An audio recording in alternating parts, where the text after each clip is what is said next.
Well, greetings. I'm here with Jewell Norris, the national bosun for Sea Scouts.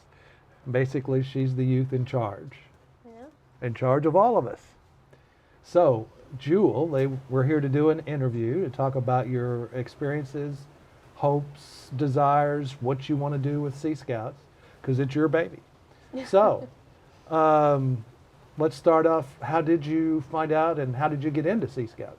So I grew up in a Cub Scout family. Both of my brothers were Cub Scouts, and I'd always went on the campouts with them, and I really enjoyed it.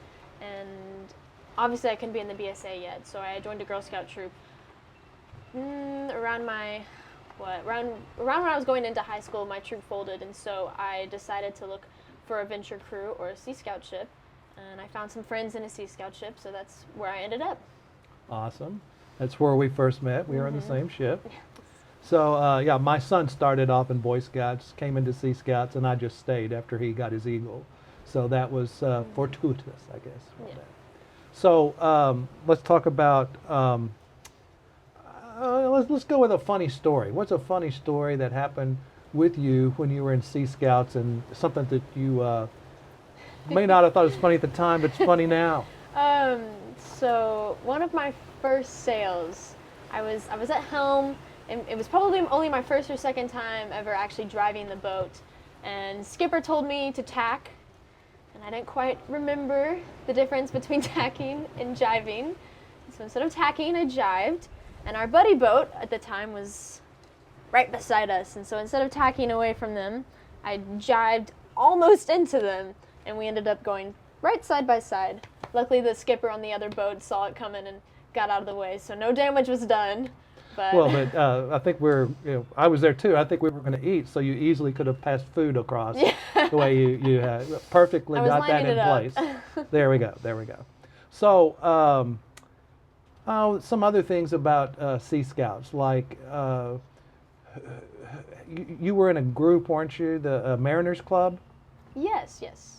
Our ship started what we called the Mariners Club at our local middle school, where we got kids that weren't quite Scout or Sea Scout age yet, and taught them some of the fun stuff about Sea Scouts as an after-school program. And a lot of them came and joined the ship afterwards. Technically, that's Explorers Club, Explorers. Anyway, the Sea Scouts have a similar thing, and that's been really good to get new members. So, and we got you. So that was an awesome way that worked out. So one of the other things was you've been National Bosun now for 6 months, is that right? Just about. What have you accomplished? And in the next 6 months, what do you want to accomplish? So that's a loaded question. The first 6 months were a lot of figuring out how I wanted everything to be structured so that we could be the most efficient and put out the most program. It was also creating a culture shift of looking into the future. How do we want VNSSA to look in the years to come? How do we want the NQD to look? How do we want our program portrayed? Backtracking, speaking of VNSSA, it is coming back. We are moving it to a bi-yearly event, so every 2 years. It'll be coming this fall, 2023. We decided to do that so that ships had kind of a break year in between to fill in all the extra requirements that you can't necessarily do online. And that's a video Yes, conference. that is the virtual National Sea Scout Academy. Okay, and so people can learn or do advancements virtually because sometimes people can't be there in person. I just want to know that. Okay, good. So let's see. Oh, I wanted to ask you a story about a radio broadcast. We were able to we secured time for you on the station in Southeast Texas that broadcasts the Astros. So you went from Beaumont to almost Corpus Christi, and you had this great interview with Doug Pike, and it turned out really well, I thought. But tell me some stories about that. So near the middle of the interview, it was really interesting because I was talking about something and he cut me off to ask, do you want to, or something along the lines of, do you want to be the first female admiral in the Navy? And I don't have any prospects in the Navy. I don't want to go in that field, but I was trying to gear the conversation back towards starting ships and Sea Scouts and how to do that. And they just brought up the Navy. Yeah, that was interesting. But instead of the Navy, I mean, I know personally someone who was in Sea Scouts who did join the Navy, but we've become the youth organization for the Coast Guard. So people who join Sea Scouts have an easier path into a maritime career that way. Do you want to talk a little bit about what that means to, or could mean to some people? Well, it's a really great opportunity for training in general for Sea Scouts, but also to get their foot in the door for those marine career paths, which I think it's like 2050 they expect to have a shortage of. So.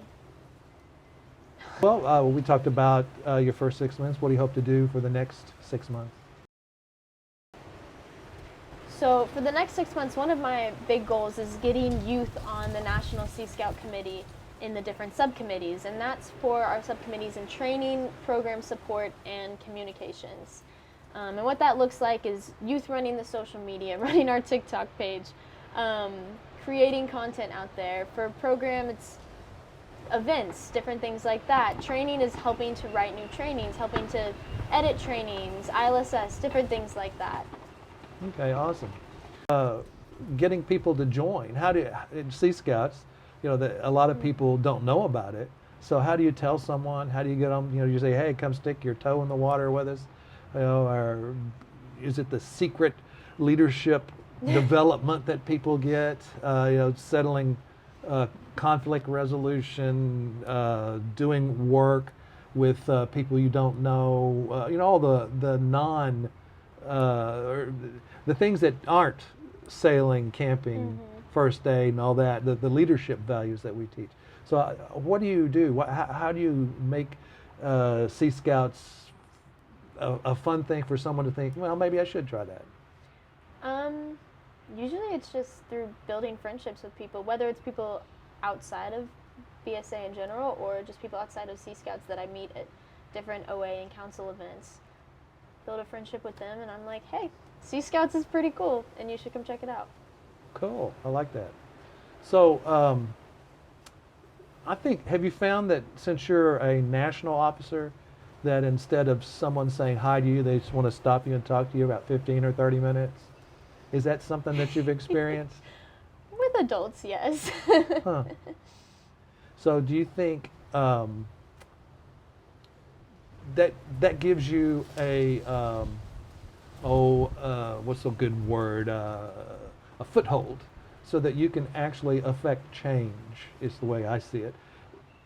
Hasn't being this giving you a voice that you wouldn't necessarily have had in the past? Oh yes, greatly. I mean, it gives me a voice to speak to the National Committee about things.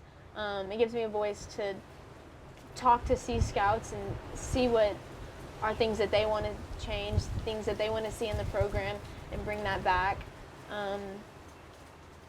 So one of the things that I think Scouting does, whether it's Cub Scouts, Scouts BSA, Sea Scouts Exploring, Venturing, and others, is the hidden values that we don't really talk about when people join. You know, come for the sailing, learn leadership values. Right.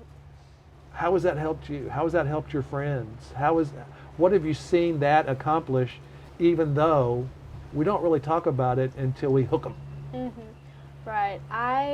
If you told, 14-year-old me when I joined Sea Scouts that I would become a national officer, I'd be very surprised. I didn't join for the leadership, as you said, but I slowly got hooked into that through ILSS, NYLT, SEAL, and the OA. And the main things that I kind of got away from that was I gained a lot of confidence in myself and my ability to speak, and I gained a lot of skills in leadership in different, Awesome.